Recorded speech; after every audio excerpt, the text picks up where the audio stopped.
And hear from our winning crew chief, and that's Dave Ellens. He's crew chief of the number 88 Hellman Chevrolet at JR Motorsports. Dave, certainly a great day for not only the 88, but the entire organization. I believe you had 3 cars in the top 6, if I'm not mistaken. Yep. And certainly a big win here today for the 88 car with Hellman's on the car.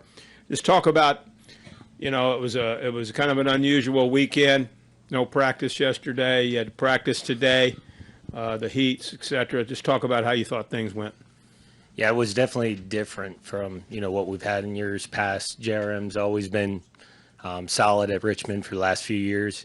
We have very good baselines for the night races, but being a day race, we didn't really know what to expect. And then practice being cut short yesterday and all the rain we had, you know, it's kind of difficult to figure out what our starting balance needed to be. And we worked through that a little bit through the heat race and figured out where we needed to be, and got a good baseline to start the race with. And our car was definitely really good on the long run, which helped us out for the first half of the race. And we're a little bit nervous at the end because it wasn't great on the short runs. And, you know, we made okay adjustments to keep it good enough for those last 6 laps we had, 7 laps or whatever it was. Questions now for Crew Chief Dave Ellens. If you have one, raise your hand. Questions for Crew Chief Dave Ellens. Any questions here in the Media Center? Right here, Dustin Long. Dustin Long, NBC Sports. Dave, this is the first time Dale's won in his own car. Obviously, as a crew chief, you've got many other things to worry about, but is that something that you guys are aware of, or is that something you just become more aware of after the fact and how meaningful is that for him? Do you get a sense of that? Yeah, that's something the entire shop is aware of every time we take him to the racetrack, and that's been a goal for the shop to do.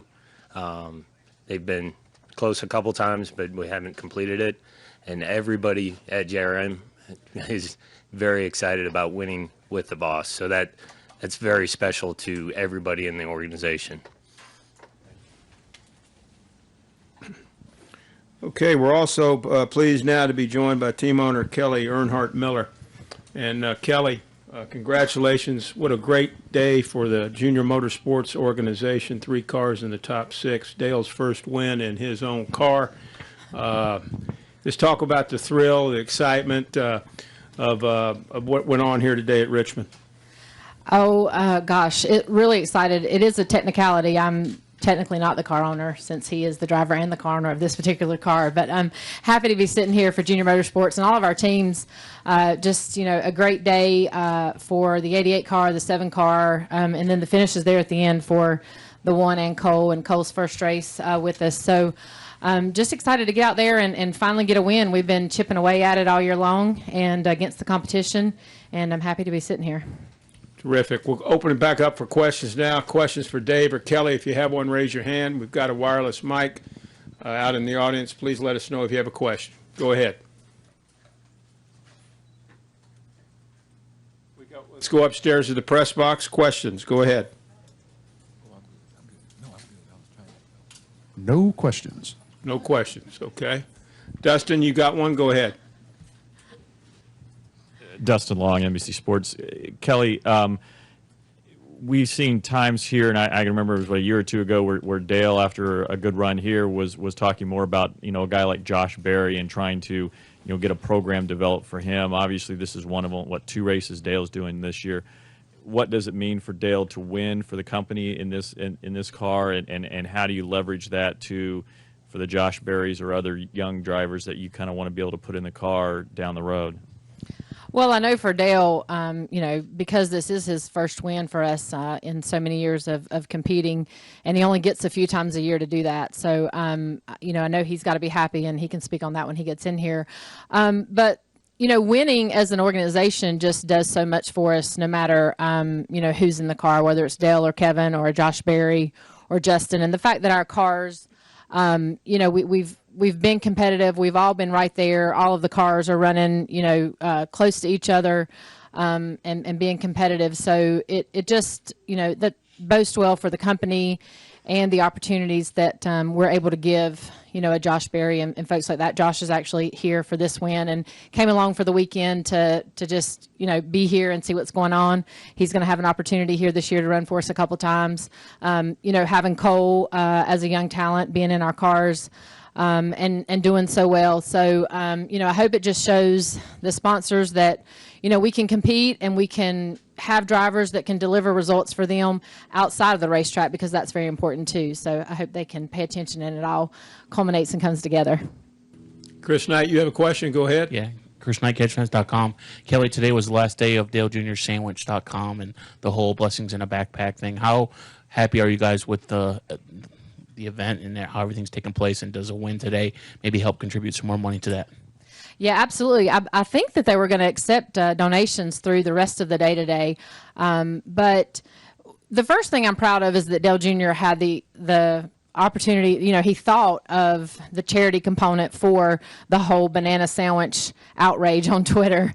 And, you know, the fact that he thought about that and wanted to turn that into something good that could benefit others with the phone call that Tuesday night, to put that all together, and then the team at JR Motorsports on the marketing side to come together and put the 360 together and then work with everybody that we have to make it all come together, you know, speaks well for our company.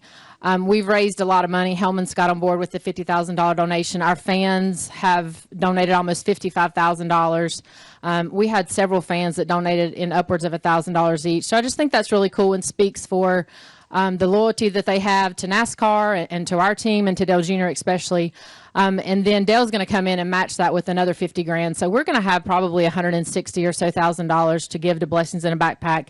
And it's real important to us. We've been working with them for a long time and supporting the Jackson Park Elementary School that Dale and I grew up close to in Kannapolis. And we also support a school right in our hometown of Mooresville.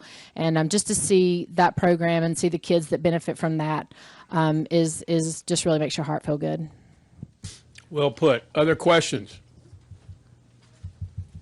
Anything else for Kelly or Dave?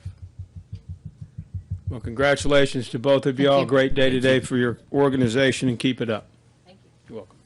Okay, we're joined now by our race winner of today's 29th annual Toyota Care 250 here at Richmond International Raceway, and that's Dale Earnhardt Jr. He drives the number 88 Hellman Chevrolet for JR Motorsports.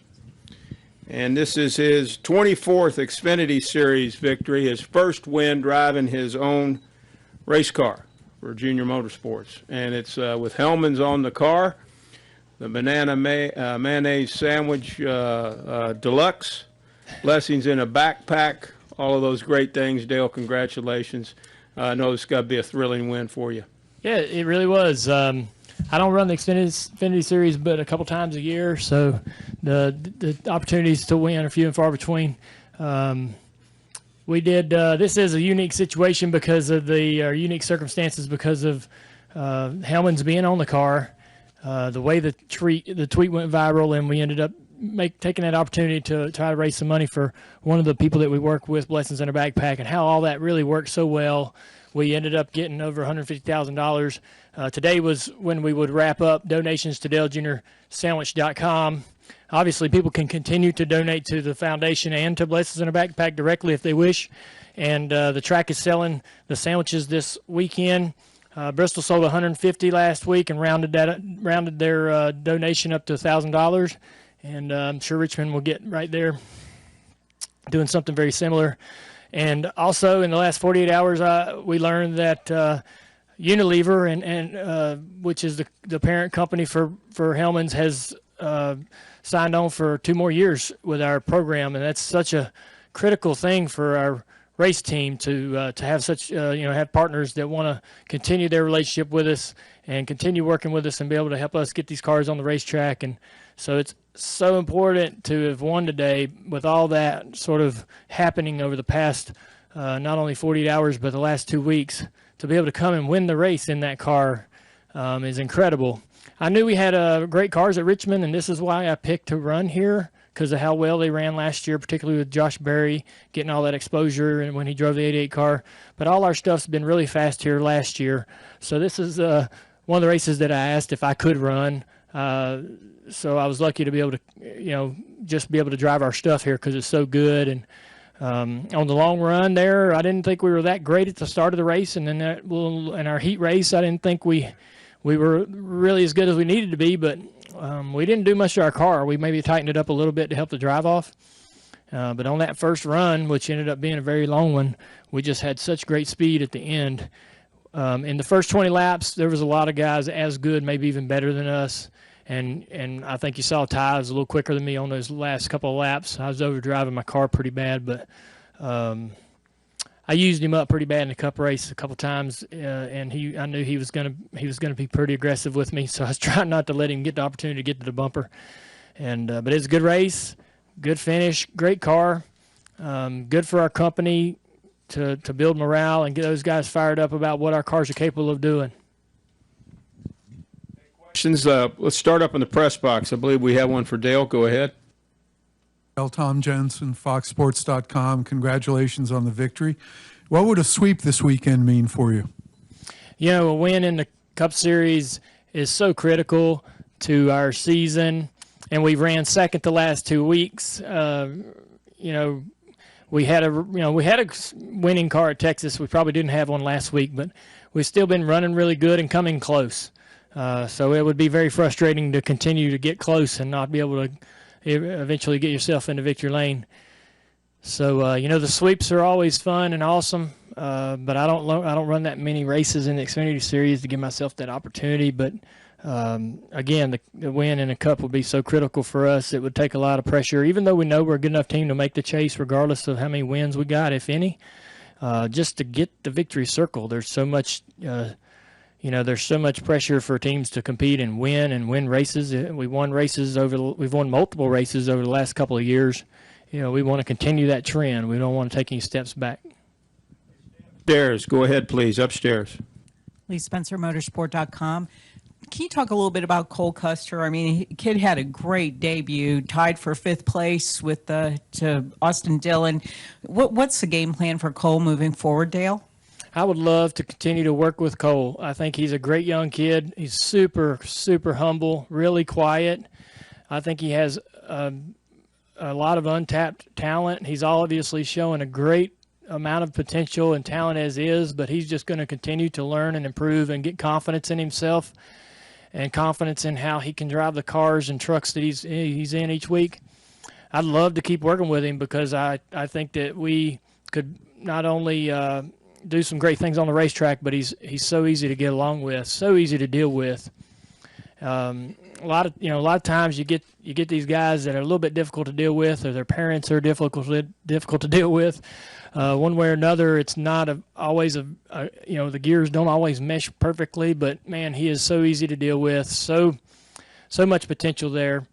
And we've enjoyed racing with him up to this point. And I saw he came to victory lane today, and he's just so thankful, you know, man, thanks. And I'm like, you know, he did an awesome job, and he's just so humble, you know, and so nice to see.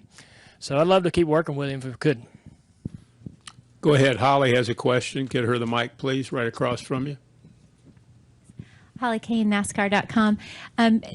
Dale, I remember being at Daytona when you decided you were going to go on Twitter and how that whole thing started.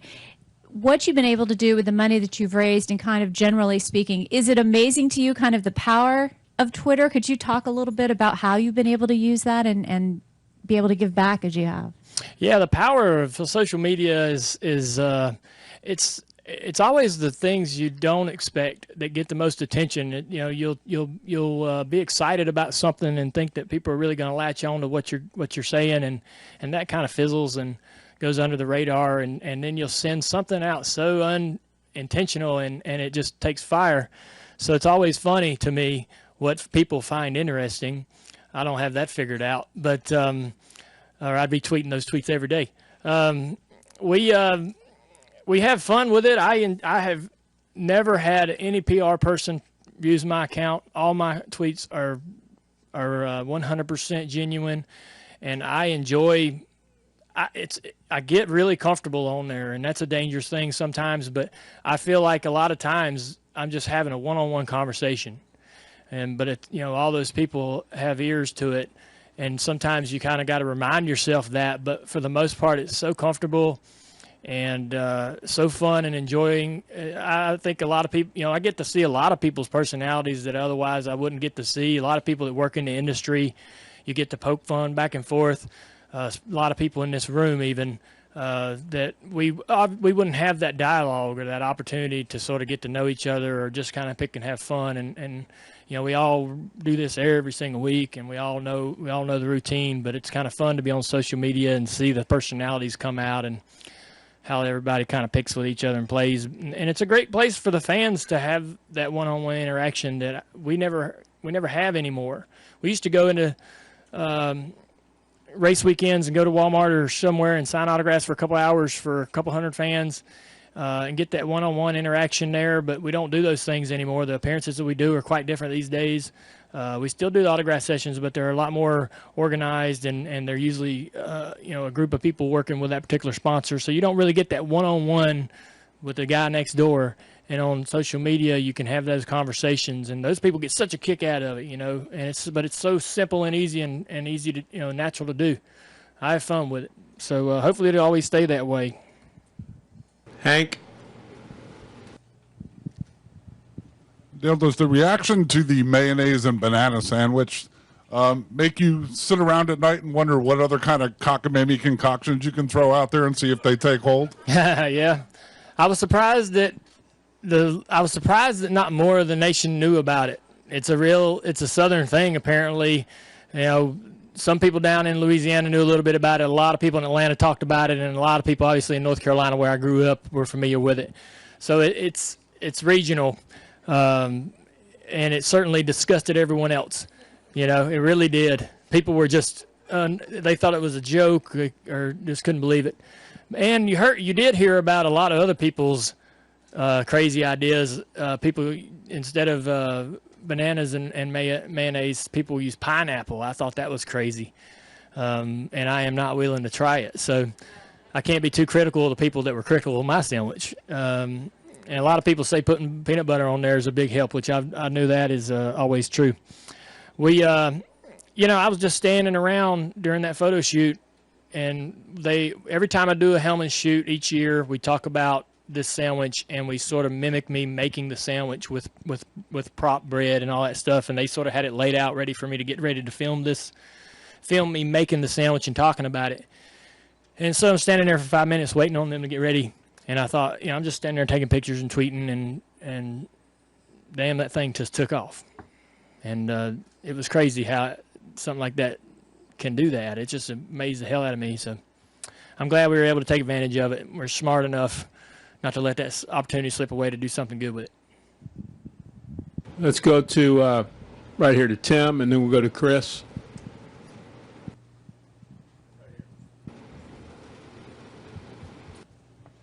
Tim Perrell, the Richmond Times-Dispatch. As the boss, do you really need to ask if you can run your own car? And two, how does it feel to win for the first time in your own car?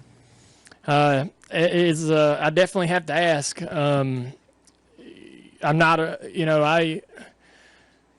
in there every single day with the responsibilities that I have. We have, quick. I'll go over this quickly. I don't want to sound like I'm complaining, but I work pretty hard on the Cup side. We got a lot of partners on that side that we have a lot of things that we have to do for. We have to be available to my race team, and that's always first.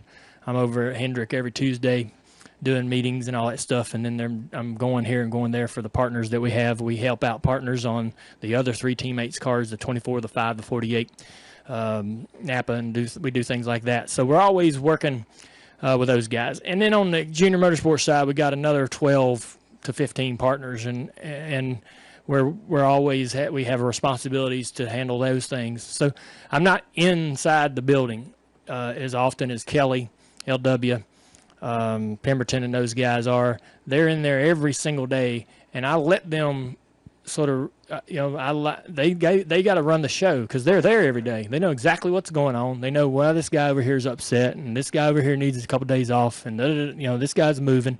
They know all those things about all the employees, and I can't jump in there and start telling them what to do. So we sit down. I'm gonna run a couple races, and I tell them where I'd like to run, and they send that through the sponsors. The sponsors are going to want me to run in a market that makes sense for them. So a lot of times it doesn't always work out, and I end up running somewhere they want me to run. But I try to pick the tracks where I think we're going to be good. And this is one of them. Chris? Speaking of being good, ChrisKnightCatchments.com. Dale, 4 wins here and 6 Xfinity Series start. What is it about you in this racetrack? Is that right? Yeah. Shoot. That's pretty good. That's pretty good. Dang. What is it about? It seems like I haven't won a damn Xfinity race in so long. That's a good record. 2010. Thank you. What is it about this track, though, that you seem to have magic on? I started racing late models at Myrtle Beach. This place is almost identical to the beach. Slick, wore out, same shape, same banking and transitions and all that stuff. So I think as soon as I came here in '98 with Tony Sr. and Tony Jr., it just clicked, and we won a couple races in the first couple seasons of running the Xfinity Series. And then we won immediately after that as a rookie in the Cup Series on the Cup side. So I've always felt pretty good here. I feel like I know, even if you don't know what you're doing, you think you know what you're doing out there because of the experience I had at Myrtle Beach. Another strong day for Junior Motorsports as a whole, too. Justin Allgaier didn't have the finish that he was looking for, but he contended for the win.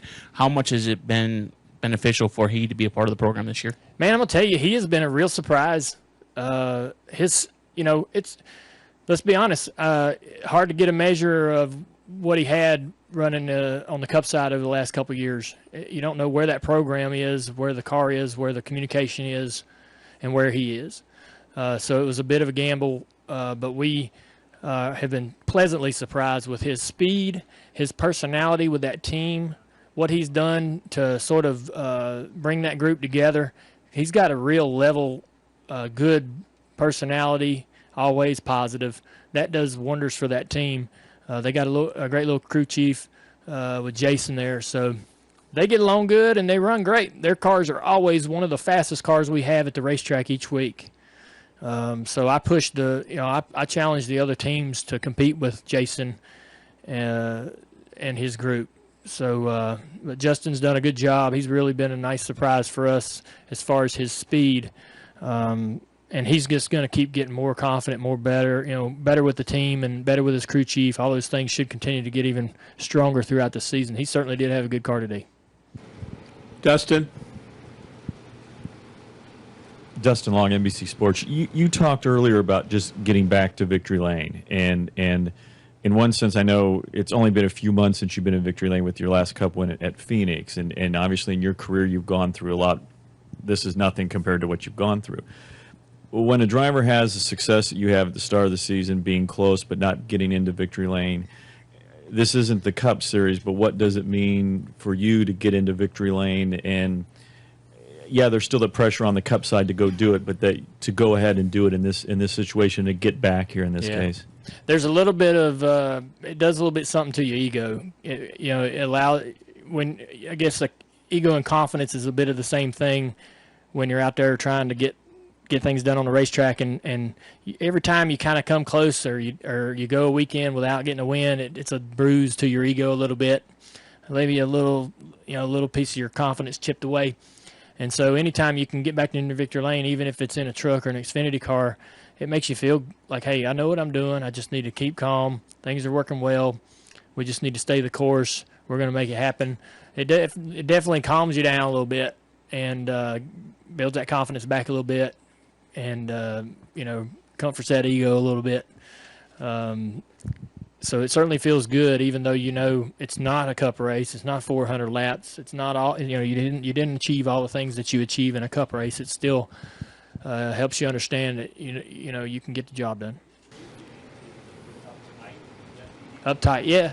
You get anxious and uptight. You get frustrated, and the patience, I guess, in the hauler runs thin. Everybody around you is pushing hard and trying to help. They're not hurting or hindering or holding you back. Everybody's trying to work hard, but you just want it to happen. You're getting so close, and you just like, God dang, when we're going to snap through and get that victory? Yes, sir. Let's go upstairs for a question. Go ahead. JR Dale, as a fellow advocate for more day races, before you even won today, how excited were you about tomorrow's race being during the day? And after running today, what can we expect, do you think, to see in tomorrow's race? I think you're going to see a lot of guys struggling for grip, and some will be struggling much worse than others. The fast guys, if they're up front, they're going to be hard to pass. You ain't going to have a pass if there's a guy that's the fastest guy's out front. But so you got to understand exactly. You got to kind of take the good with the bad. There'll be a lot of moving around and coming and going in the middle of the pack and maybe inside the top 10. If we get a good, strong competitor with a good car out front, he's going to be difficult to catch and run down. But there'll be some good passing and racing and slipping inside and throughout the pack. Guys are going to start chasing up the racetrack and looking for grip. I don't know that there's any up there. I saw some guys find a little speed up on the top groove, but some guys didn't, and I didn't. So you're going to have guys that can move around and some that can't. So that's going to create some opportunities for guys to make passes and make gains on each other and not be stuck behind each other. It's going to be slick, and the low downforce package is going to increase the lack of grip. Guys increase the guys sliding around. So those cars, it's hard to see. We talk about it. I was talking about it to some of my friends at Texas and Bristol. Man, I feel like I'm in there swatting bees inside the car. Just feel like I'm sliding all over the place and steering the car and driving the hell out of it. And then you watch it on TV, and it's really hard to see the movement in the car and how challenged the driver is as he's driving the car through the corner. One of the places or one of the cameras that captures it really well are the roof cams. If you're watching a guy in front, you can really see him challenged and struggling with the car. But you'll see guys really having a hard time getting the throttle down off the corner, and they're going to be spinning out sideways getting into turn 3 and into turn 1, and you're going to be having a hard time getting the throttle down. They're going to be moving around, looking for grip. It's going to be worse than it's been in a long time, and I think that's great. I think that is going to create more opportunities to see more racing than all of us, single file stuck to the track, hammer down on the throttle, and not able to really drive around or pass each other. All the way in the back, the gentleman right there, and then we'll end with Kelly. Second hand's already front stretch. Do you have an update on your race car junkyard? I know Michael Waltrip offered you Michael McDowell's Texas car. Are you gonna take it? It's out there. It's out there already. I haven't had a chance to ride back there and see it, but yeah, I don't know. I guess Michael had held on to that thing for so long, and he just texted me and said, "Hey, you want this?" And I said, "Sure." So we went and got it. Will Kimmel gave me his car that he had to stuck throttle with at Mobile. So every once in a while you get a phone call and somebody wants to give you something. I asked Kyle Busch a couple years ago or last year if I could have one of his Cup cars, but there's a lot of the Cup teams don't want to let me have their cars. They think that I'm going to be looking at them or have HMS, send them to HMS first before they come to the graveyard. But so I haven't been able to get some of the Cup cars that I'd like to get, but Kyle did send me the truck, the Ford truck that flipped at Daytona. And even though we're truck competitors, he trusted that I wouldn't be in there snooping around too much. So we threw it in the woods, and that's where it'll stay. Finish over here to the far right, Kelly. Kelly Crandall from PopularSpeed.com. Dale, you've now been in the car at Texas and here at Richmond. In addition to what your drivers have been reporting to you about where the organization is, now that you've been in the car twice, where would you assess JR Motorsports? I used to... I think we're good. I think we're really good. This is obviously a real strong track for us. We're a little bit behind the Gibbs cars at some of the bigger tracks, the 1.5 miles, but at the short tracks, I think we have the opportunity to come and compete. We was a little bit off at Bristol, but and maybe just a little bit off at Texas. I had a chance to race the cars there, but we'll keep working, and we'll keep working hard and that's all you can do. To win the race today certainly gets people excited.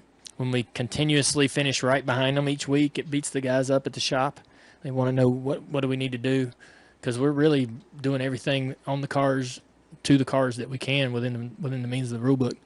So to be able to come here and get a win, I know Kyle wasn't in the race. That's one thing my dad would remind me of if he were here.